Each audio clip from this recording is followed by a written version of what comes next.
Hoi, I'm pretty much standing like almost inside of my suitcase because I am about to head to the Netherlands. And apparently my filming corner is also my packing corner. I do also sound a little bit sick because I am. It's my first book chat video of the year and I'm very excited that it's sponsored by the Costa Book Awards. I worked with them last year and then they got in touch again this year to see if I wanted to pick another selection from their shortlisted books to have a read. I already shared which books I picked from the shortlist on Instagram stories, but I'm going to run through them now and tell you what I thought. Just in case you haven't heard that much about the Costa Book Awards yet, they've been around since 1971, but they've been called the Costa Book Awards since 2006. They have 5 different categories, which is first novel, biography, poetry, and children's books. And it's also interesting that they're the only big UK book awards that are only open to authors living in the UK and Ireland. At the time I'm filming this, the 5 category winners have already been picked, but they're also gonna choose one overall winner, the book of the year, on January 29th, so stay tuned for that. All right, let's get started. So I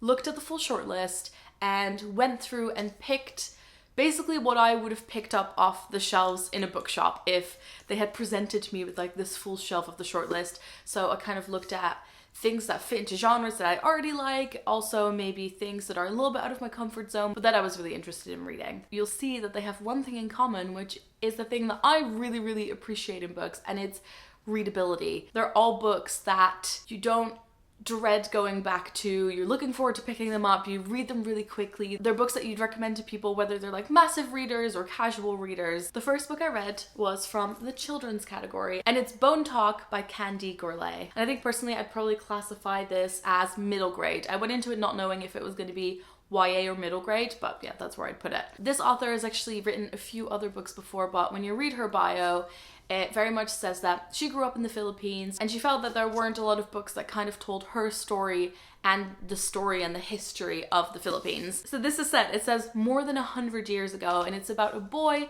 who is about to become a man. He has to go through this ceremony to become a man. He lives in a village that is quite far away from anything else. There's village elders who give advice. There's all these rituals that they go through. The day that he is about to become a man, it turns out that there's something that's not quite right and he's not ready to become a man. And his father sets off on a journey to help him. He stays in the village. And then there are just a lot of discoveries and maybe rumblings in the distance. I don't think it's too much of a spoiler to give away that they also encounter some Americans. The book is set in a period that, even though it's not based on a real story, it's set during historical events that were real. And in the Philippines, it's called the Philippine-American War. The author talks a lot about how most of the documents and the research that you're able to find is written from the American side. And she really wanted to capture people's imagination and make them curious about either different perspective of stories they've heard before or just tell them about these events that they might have never heard about before at all. There's one particular bit in the story where 2 of the main characters go on a bit of an adventure, but the slightly older kids are left in charge of the babies. So they're wandering through the jungle, both holding babies, and one of the babies is called Baby Baba because it says Baba all the time, and it's this massive baby they're carrying around. It's a really quick read, a very different setting and story than a lot of other middle grade books I've read, and even though it very much works for adults as well,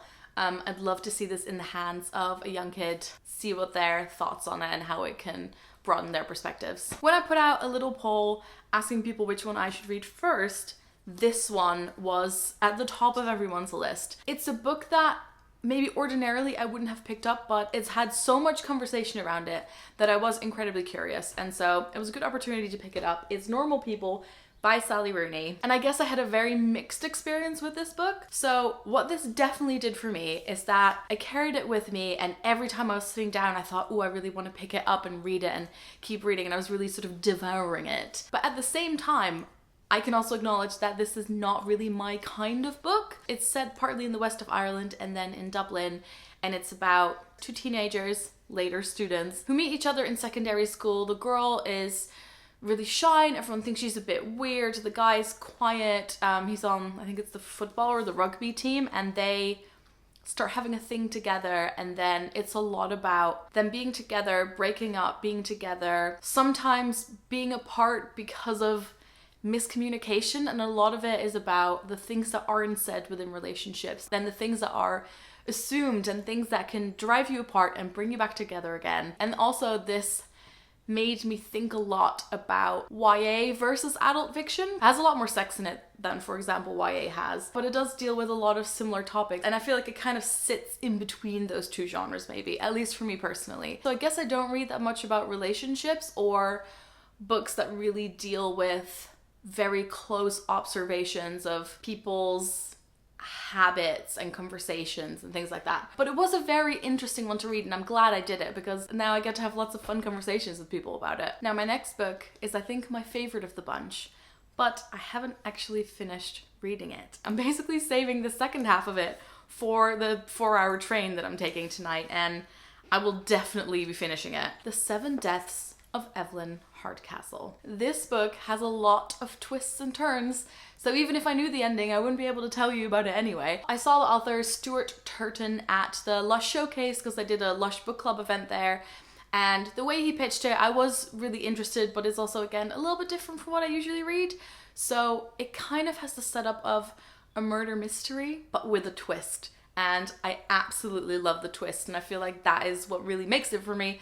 But I can't really tell you that much about it, except for that, and it says on the back, so that's not a spoiler, this person wakes up in a different body every day in the same mansion on the same day. So he keeps reliving the same events, and someone gets murdered, and he has to try and figure out what is happening. I think in the beginning when I was reading it, I was like, oh, there's so many people. You get a full guest list and a map of the mansion in there as well.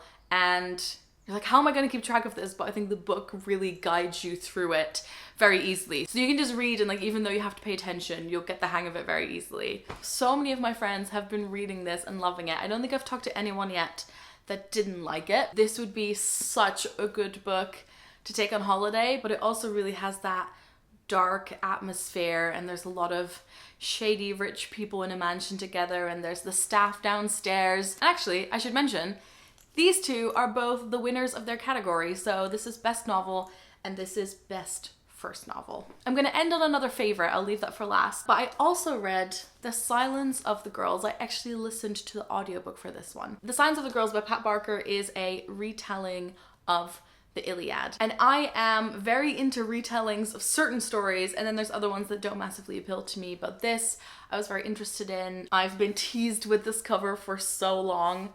Absolutely gorgeous. And then the idea that this is a retelling from the female perspective of the story was really appealing as well. But I think this is one where in the end I felt like it wasn't quite what I wanted it to be. I think I had slightly different expectations for it. It's from the point of view of, I'm gonna say it's Briseis. I can't remember how to pronounce it. She gets abducted during the raid of Troy and gets given to Achilles, and now has to live in this camp where it's all the warriors sort of awaiting their time and going out to fight. And it does paint a really good picture of, I guess, the effects of war on women. You can see how in the Iliad, it's a lot about these warriors and their rivalries and their victories, and here you see what goes on behind the scenes in the camps. And while I did enjoy reading this, I was, I guess, expecting, because it says girls plural, I was expecting maybe to get different perspectives within the camp and seeing a different point of view of a lot of the women and girls. If you're interested in hearing more about this book and also hearing an interview with the author, I'd highly recommend listening to my friend Jean's podcast, That's Ancient History. More and more, I guess I'm seeking out interviews and kind of background of the author to find a bit more about their inspiration. And I found listening to that interview like really helpful, really informative. So if this is your kind of thing, definitely go check that out. And last but very much not least, it is The Life and Rhymes of Benjamin Zephaniah by Benjamin Zephaniah. Poet, lyricist, writer, activist. I came across Benjamin Zephaniah when I was working at Hotkey Books, and he wrote a YA book, filmed a video with him. I think he probably came into the office a few times as well. And the more I learned about him, the more I was kind of interested in finding out more. And a lot of people would say that either in primary school or secondary school, they read his poetry.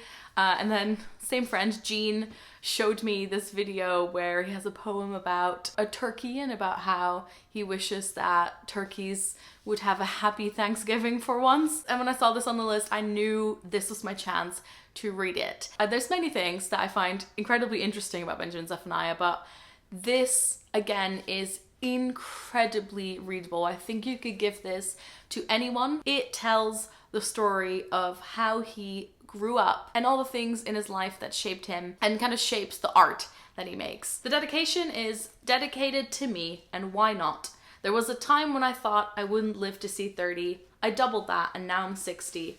Well done, Rastaman. You're a survivor. A black survivor. In this, he talks a lot about veganism and how he became vegan when he was, I don't know, like 12 or 14. He talks a lot about his view of life and how he deals with other people. I found it incredibly interesting to read about the different kinds of activism he's done, the people he met, how he, for example, went to like the miners' strikes, him discovering himself as a poet and making a name for himself, and dealing with racism when he was really young to when he was a lot older, and also getting a description of Birmingham 50 years ago and London 40 years ago, and talking about different neighborhoods where I've been and where I've lived and learning more about the history there. I marked one particular section because it reminded me of Tahani from The Good Place when she does her like name dropping. But Benjamin Zephaniah has met so many incredible people and worked with them that I loved this really casual one that was, as my friend the linguist David Crystal would put it. A lot of my textbooks at uni were written by David Crystal, so I loved that casual reference. There's also a bit where he has a picture of him nightclubbing with Toni Morrison.